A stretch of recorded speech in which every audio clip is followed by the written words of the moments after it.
राम राम भाई सारा ने। तो चलो हम एक बार फिर देसी हरियाणा चैनल पर मेरे साथ जुड़ गए हो। और आज कल हमने जो क्लास की थी वो की थी हरियाणा में पर्यटन स्थल। हरियाणा में जो प्रमुख पर्यटन स्थल है वो कल हमने पहली क्लास की थी और मुझे उम्मीद है कि वो आपको समझ में आई होगी। तो चलो आज कल हमने 10 हरियाणा के जो प्रमुख स्थल थे उनके बारे में जाना था। तो आज हम उनसे आगे करते हैं, हरियाणा में जो प्रमुख पर्यटन स्थल हैं उनके बारे में आगे जानते हैं। आज इस वीडियो में जानते हैं।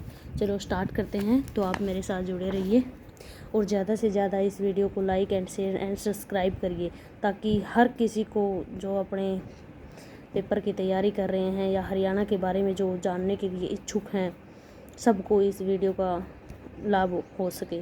तो ज़्यादा से ज़्यादा इस वीडियो को share and like and subscribe ज़रूर करिए। चलो स्टार्ट करते हैं।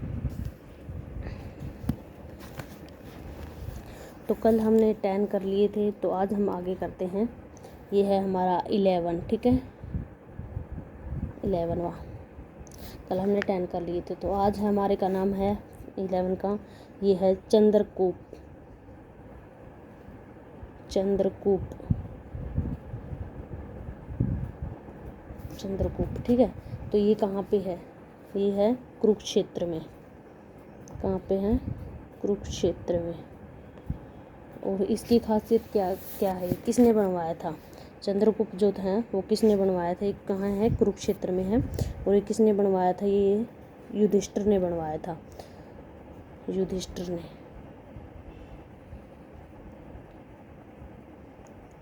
युधिष्ठिर ने बनवाया था। और इसकी खासियत एक और ये है कि यहाँ पे द्रौपदी ने दुशासन का वध करने के बाद उसके खून से क्या किए थे? अपने केस धोए थे। किसके उससे धोए थे? उसके खून से अपने केस धोए थे दुशासन का युद्ध करके। तो यहाँ पे लिख लीजिए, द्रौपदी ने अपने केस धोए थे। ने केस धोए, ठीक है। द्रौपदी ने अपने केस धोए। चलो इसके बारे में इतना ही याद कर लेना। चंद्रकूप है, चंद्र मतलब होता है चंद्रमा, कूप मतलब होता है कुआं, ठीक है। तो ये किसने खुदवाया था? युधिष्ठिर ने खुदवाया था। और द्रौपदी ने दुशासन का वध करने के बाद, यहाँ पे दुशासन और लिख लो, दुशासन का वध करने के बाद, ठीक है, दुशासन का वध करने के बाद, ये बात लिख लो आप।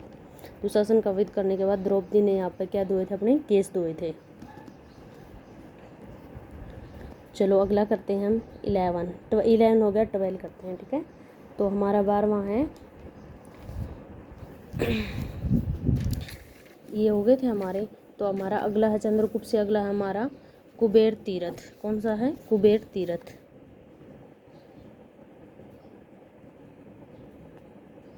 कुबेर तीर्थ। तो ये कहाँ है? ये भी कुरुक्षेत्र में ही पड़ता है, ठीक है, कुरुक्षेत्र। कल मैंने आपको एक वो करवाया था, गौड़िया मठ करवाया था। वो किससे संबंधित था? चैतन्य महाप्रभु से संबंधित था। चैतन्य महाप्रभु कहाँ है? बंगाल में है। तो ये भी किसी से है। कुबेर तीर्थ भी कहाँ किससे संबंधित है? चैतन्य महाप्रभु से। तो यहाँ पे लिख लीजिए, चैतन्य महाप्रभु, उसी से संबंधित है ये भी, ठीक है, कुबेर का। चलो अगला करते हैं हम 13। ये अगला है ज्योतिषर सरोवर। ज्योतिषर सरोवर, ज्योतिषर सरोवर, ये भी इम्पोर्टेंट है। क्या है ये? इम्पोर्टेंट है।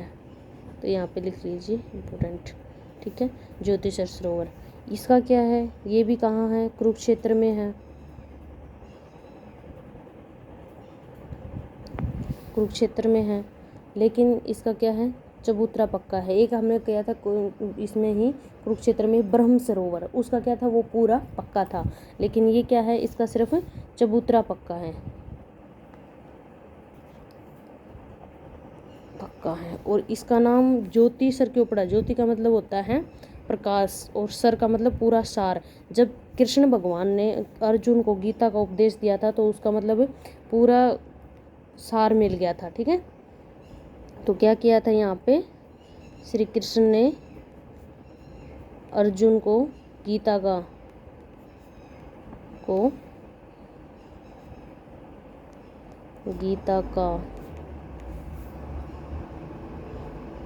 उपदेश दिया। ठीक है, ये जहाँ जिस पेड़ के नीचे दिया था, वट वृक्ष के नीचे, ये पेड़ आज भी वहीं के वहीं है। ऐसा कैसा बता रही हैं, ऐसा कैसा वहीं पे है। ठीक है, और एक बात यहाँ पे लिख लीजिए, यहाँ पे जो है ना बिड़ला मंदिर है, बिड़ला जो आपने नाम सुना होगा, बहुत बड़ा नाम है। बिड़ला मंदिर ज्योतिसर के निकट स्थित है। बिड़ला मंदिर कहाँ स्थित है? ज्योतिसर के निकट है। ठीक है, ये बात याद रखना, ये क्वेश्चन बहुत बार पूछा जाता है। ज्योतिसर के निकट। और इसकी खासियत क्या है बिड़ला मंदिर की? इसमें क्या है, गीता के श्लोक है। क्या है इसमें? गीता के श्लोक। क्या है इसमें? गीता के श्लोक। ठीक है, तो ये पॉइंट आपको नोट करना है। ज्योतिसर के निकट है ये बिड़ला मंदिर और इसमें गीता के श्लोक हैं। ठीक है, चलो हम अगला करते हैं। अगला है हमारा पुष्कर तीर्थ। क्या है हमारा अगला? नंबर 14 ये है पुष्कर तीर्थ। पुष्कर तीर्थ यह कहाँ पे स्थित है? यह कहाँ है? जींद में है। ये कहाँ है? जींद में है। पुष्कर तीर्थ कहाँ पे स्थित है? जींद में स्थित है। इसकी खासियत क्या है? इसकी खासियत यह है, जो ब्राह्मण जिसकी पूजा करते हैं, किसकी पूजा करते हैं ब्राह्मण? ज़्यादातर परशुराम की करते हैं। परशुराम की। इसके पिता थे, इसके पिता लिख लो, पिता जमदाग्नि।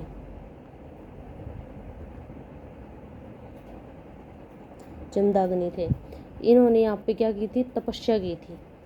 क्या की थी इन्होंने? यहाँ पे पुष्कर तीर्थ में तपस्या की थी। ठीक है, जमदाग्नि ने। और यहाँ पूर्णिमा के दिन सरोवर में स्नान करने से ब्रह्मा विष्णु महेश की आराधना होती है। क्या होती है? आराधना होती है इस दिन यहाँ पे स्नान करने से। ठीक है, और ये कहाँ, कौन से गांव में पड़ता है? ये पोखरी खेड़ा। जींद के कौन से गांव में? या पकोरी खेड़ा भी लिखते हैं, पकोरी खेड़ा या पोखरी खेड़ा। आज के टाइम में भाई नाम इनके चेंज होते रहते हैं गांव के। ठीक है, तो अगला करो 15वां हमारा है नरकातारी।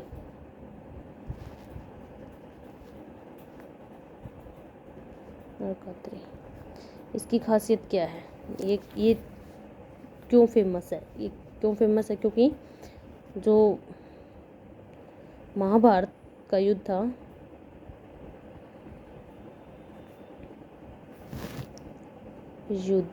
महाभारत का जो युद्ध था उसकी शुरुआत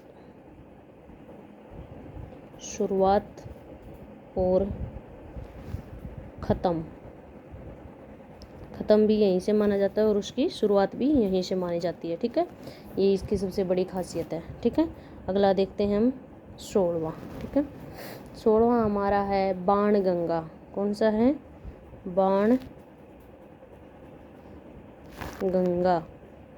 बाणगंगा। ये भी कहाँ है? कुरुक्षेत्र में है। ये भी ऊपर वाला भी कुरुक्षेत्र में था। ये जो था यहाँ पे लिख लो कुरुक्षेत्र। ठीक है, और ये भी कहाँ है? बाणगंगा भी कुरुक्षेत्र में ही है। बाणगंगा भी कहाँ है? कुरुक्षेत्र में ही है। देखो वैसे तो गंगा का कोई वो इसके आसपास गंगा नहीं है, लेकिन फिर भी ऐसा माना जाता है कि कुरुक्षेत्र में जब जो भीष्म पितामह थे वो किस पर लेटे हुए थे? शेष शैया पर। भीष्म पितामह शेष शैया पर लेटे थे, तो अर्जुन ने तीर मारकर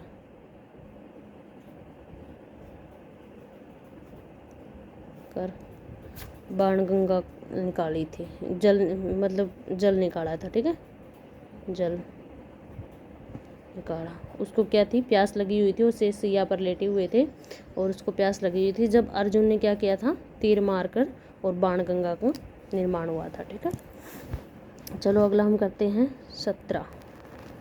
ठीक है, तो 17वां हमारा कौन सा है, राम राय।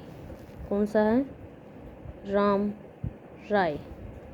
राम राय ये कहाँ पे है, ये जींद में है, क्योंकि देखो हमारे यहाँ पे श्री राम भी आते थे, रावण भी आते थे, और यहाँ पे हमारे इसका महादेव का तो सबसे जो बड़ा है ये हमारे हरियाणा में मान्यता शिव जी की, और हमारे यहाँ पे विष्णु का भी अवतार माना जाता है। भगवान सृष्टि की रचना ही हमारे यहाँ से मानी जाती है, ब्रह्म सरोवर से ही मानी जाती है। तो हमारे यहाँ पे देखो राम राय, राम के नाम पे ही पड़ा है राम राय, क्योंकि यह जींद में है। जींद में ऐसा माना जाता है कि जब राम और सीता जो किस में थे, वनवास पे थे, तो यहाँ अपने यहाँ पे राम सीता और लक्ष्मण तीनों यहाँ पे आके रुके थे। ठीक है, ऐसा माना जाता है। यह तीर्थ स्थल जींद हिसार में स्थित है। यहाँ यह मान्यता है कि भगवान राम वनवास के समय सीता और लक्ष्मण के साथ यहाँ आए थे। तो यहाँ पे लिख लो, वनवास के समय श्री राम सीता और लक्ष्मण आए।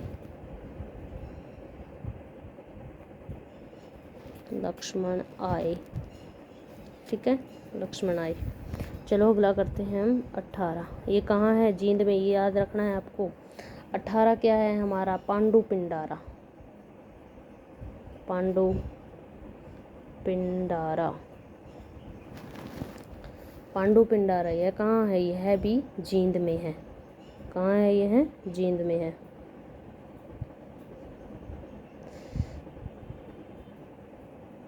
जींद में ही है। ठीक है, पांडु पिंडारा भी कहाँ है, जींद में है। यहाँ पे खासियत क्या है कि जो पांडु से याद रह जाएगा आपको, पांडु पिंडारा। तो ठीक है, पांडवों ने यहाँ पे क्या किया था, अपने जो पितरों की जो मान ले जो महाभारत का जो युद्ध हुआ था उसके अंदर इनके जो पितर थे उनकी क्या हो गए थे, उनके जो पूर्वज थे वो सारे मर चुके थे। तो वो पितरों के रूप में अब शांति चाहते थे कि भाई देखो अपने परिवार को मारने के बाद देखो शांति तो किसी को भी नहीं मिलती है। तो इन्होंने भी सोचा कि भाई कैसे शांति मिले हमें। तो इन्होंने क्या किया था, 12 वर्षों तक सोमवती अमावस्या की प्रतीक्षा की थी। हमारे यहाँ पे इसमें पांडु पिंडारा में अपने पूर्वजों का पिंडदान करने के लिए 12 वर्षों तक सोमवती अमावस्या की क्या की थी, इन लोगों ने तपस्या की थी। ठीक है, तो यहाँ पे लिख दीजिए सोमवती अमावस्या। ठीक है, सोमवती अमावस्या से आपको याद रह जाएगा, तो क्योंकि उन्होंने 12 वर्षों तक यहाँ पे वेट किया था सोमवती अमावस्या का, और उसके बाद सोमवती अमावस्या आने के बाद इन्होंने अपने पूर्वजों का पिंडदान किया था। कल मैंने आपको एक गलत सूचना आपको पढ़ा दी थी, वो क्या थी गलत सूचना, मैं आपको बताती हूँ कि जो मैंने बताया था प्राची तीर्थ है उसको हरियाणा का हरिद्वार कहा जाता है। ये बात मैंने कल आपको बताई थी, लेकिन नहीं, हरियाणा का हरिद्वार किसे कहा जाता है, पांडु पिंडारा को। हरिद्वार, हरियाणा का हरिद्वार, ठीक है, इसको कहा जाता है पांडु पिंडारा को। ठीक है, तो ये बात कल मैंने आपको गलत बता दी थी कि प्राची तीर्थ को बताया जाता है। प्राची तीर्थ को मैंने ऐसे सोचा कि भाई गंगा ने वहाँ पे स्नान किया है तो उसको ही माना जाता होगा, लेकिन नहीं, ऐसा नहीं है, ये यहाँ पे है। ठीक है, तो मैंने कल जो आपको था वो गलत पढ़ा दिया था। तो ये सोमवती अमावस्या के दिन यहाँ पे इन्होंने 12 वर्षों तक वेट करने के बाद अपने पितरों का क्या किया था, पिंडदान किया था। तो पिंडदान किया था। ठीक है, इसे याद कर लेना। चलो 19 है हमारा भद्रकालीन शक्तिपीठ। 19वां हमारा है भद्रकालीन शक्तिपीठ।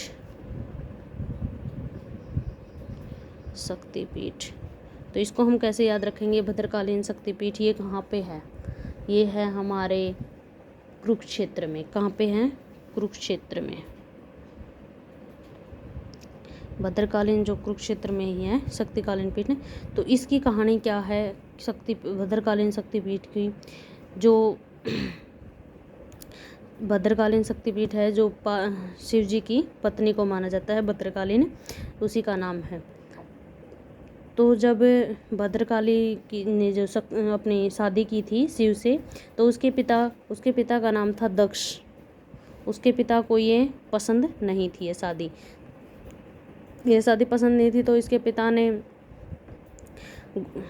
पिता ने एक यज्ञ करवाया। तो उसी बहुत बड़े यज्ञ में सारे देवी देवता सब पधारे हुए थे, लेकिन दक्ष जो राजा थे इन्होंने अपनी पुत्री और अपने दामाद को शिव जी को नहीं बुलाया। तो शिव जी तो अपनी कहीं यात्रा पर गए हुए थे, लेकिन उन्होंने अपनी पुत्री को भी नहीं बुलाया, भद्रकालीन को भी। तो भद्रकालीन को यह बात पता चली कि तुम्हारे पिता ने ऐसे ऐसे एक यज्ञ करवाया है बहुत बड़ा, तो आप लोगों को उसने नहीं बुलाया है। तो भद्रकाली ने अपने पिता से बात करने के लिए चली गई, पूछने के लिए कि उन्होंने हमें क्यों नहीं बुलाया, कुछ बात करने के लिए।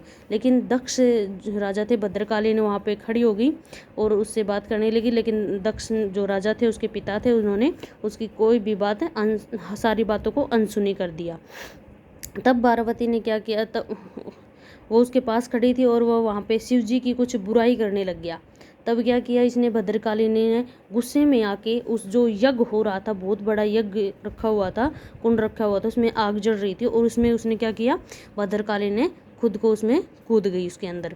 तो उसमें कूद गई तो उसके सबने सोचा भाई ये क्या कर दिया इसने, गलती तो देखो इसकी है भद्रकालीन की, उसके पिता ने नहीं बुलाई तो भाई ये क्या कर सकते हैं इसमें, ठीक है, नहीं बुलाई तो भाई क्या कर सकते हैं, उसकी सोच है, वो नहीं बुलाते तो ठीक है। लेकिन उसको गुस्सा है, इतना गुस्सा है कि उसने शिव जी की जो कह रहे थे, उसके शिव जी के बारे में जो बुराई कर रहे थे, वो उसको से सुनी नहीं गई। तो उसने अपनी जान दे दी, ठीक है। तो उसके अंदर वो कूद गई। तब शिव जी को पता चला कि ऐसे ऐसे पार्वती वहाँ पे जो थी सती हो गई है, ठीक है। शिव जी को पता चला तो शिव जी आए वहाँ पे और शिव जी ने उसको निकाला, उसके शरीर को निकाला। वो शरीर राख नहीं हुआ था, सॉलिड उसमें था, जैसे कोयला होता है ना, ऐसे सॉलिड उसमें था। तो शिव जी ने उसका उठाया और पूरे ब्रह्मांड के चक्कर लगाने लगे, क्योंकि शिव जी को जो गुस्सा था वो धीरे धीरे आता था, एकदम गुस्सा नहीं बढ़ता था। शिव जी के जो त्रिनेत्र हैं वो धीरे धीरे क्रोध बढ़ता है, उसके साथ खुलता है। तो शिव जी को गुस्सा आने लगा और पूरे ब्रह्मांड के चक्कर लगाने लगा। तो विष्णु भगवान ने सोचा कि अब तो सृष्टि का विनाश निश्चित है। तो विष्णु ने क्या किया, उस जो भद्रकालीन की जो शक्तिपीठ थी, उसको क्या किया, उसके 52 टुकड़े कर दिए। उसके साथ साथ चला गया। शिव जी क्रोध में था, शिव जी को पता नहीं चला और उसके पूरे शरीर के क्या कर दिए, 52 टुकड़े कर दिए, ठीक है। उसके शरीर के 52 टुकड़े कर दिए। उसके बाद क्या हुआ कि हर जगह पर जहाँ पर भी वो उसके शरीर का जो टुकड़ा पड़ा वहीं पर उसकी पीठ बनी, ठीक है। वहीं पर उसकी क्या बन गई, पीठ बनी, ठीक है। तो हमारे यहाँ पे हरियाणा में, हमारे कुरुक्षेत्र में ऐसा माना जाता है कि उसके भद्रकालीन का जो पैर का जो टखना था वो हमारे यहाँ पे गिरा था, और इसी कारण यहाँ पे भद्रकालीन शक्तिपीठ का निर्माण माना जाता है। चलो ठीक है, इतना मैंने आपको बता दिया। और हाँ, एक खासियत बात और इसमें, यहाँ पे क्या किया जाता है, सोने, चांदी और मिट्टी के घोड़े चढ़ाए जाते हैं, घोड़े, ठीक है। तो ये इम्पोर्टेंट बात है, घोड़े चढ़ाए जाते हैं, ठीक है। ये बात आपको इम्पोर्टेंट है, ध्यान रखनी है, ठीक है। घोड़े चढ़ाए जाते हैं, जैसे कहीं जगह घड़ियाँ नहीं चढ़ाई जाती हैं, ऐसे ही घोड़े चढ़ाए जाते हैं, ठीक है। चलो अगला करते हैं हम। 19 हमारे हो चुके हैं, हमारा है 20वां भद्रकालीन शक्तिपीठ, ये तो हो गया हमारा। अगला हमारा नवग्रह कुंड, नवग्रह कुंड। ये किसने बनवाए थे, नवग्रह कुंड है कहाँ पे, ये है कैथल में। नवग्रह कुंड कहाँ पे हैं, कैथल में। कुंड और कैथल से याद कर लेना, हो जाएगा आपको याद। कैथल में है। भगवान श्री कृष्ण ने महाराज युधिष्ठिर से नवग्रह कुंडों का निर्माण कराकर नवग्रह यज्ञ करवाया था। ये किस लिए करवाया था, क्योंकि यहाँ पे जो सैनिक थे, सैनिक जो युधिष्ठिर ने बोला कि जो सैनिक जो मरे हैं, मान लिया हमने अपने पितरों का तो श्राद्ध हमने कर दिया है पिंडार पांडु पिंडारा में, लेकिन जो सैनिक जो मरे हैं जिनके आगे पीछे कोई भी नहीं है, तो उनकी आत्मा को शांति देने के लिए हमें कुछ करना चाहिए। तो यहाँ पे क्या किया गया था, नवग्रह कुंड खुदवाए गए थे और नवग्रह यज्ञ भी किया गया था, तो सैनिकों की याद में। ठीक है, सैनिकों की याद में। अगला करते हैं हम 21वां हमारा है नवग्रह कुंड हो गया। नवग्रह कुंड को एक बात और लिख लो, इसमें छोटी काशी कहा जाता है इसको, कैथल कोसी के नाम से छोटी काशी कहा जाता है, छोटी काशी। ठीक है, इसी के कारण इसको छोटी काशी भी कहा जाता है। नवग्रह कुंड हो गया हमारा। अगला है तोशाम के पंच तीर्थ। क्या है, तोशाम के पंच तीर्थ। तोशाम की पहाड़ी कहाँ पे है, भिवानी में। तो कहाँ होगा ये, भिवानी में ही होगा। ठीक है, तोशाम की पहाड़ी पर 8 पानी के कुंड बनवाए। यहाँ पे क्या किया इन्होंने, 8 पानी के कुंड बनवाए। कुंड ये भी किन्होंने बनवाए थे, पांडवों ने ही बनवाए थे। ठीक है, 8 पानी के कुंड बने हुए हैं, जिसे पांडु तीर्थ के नाम से जाना जाता है। जिसे किस नाम से जाना जाता है, पांडु तीर्थ के नाम से, पांडु तीर्थ के नाम से इसे जाना जाता है। ठीक है, ये इतना आपको याद रखना है। चलो आज के लिए इतना ही, धन्यवाद।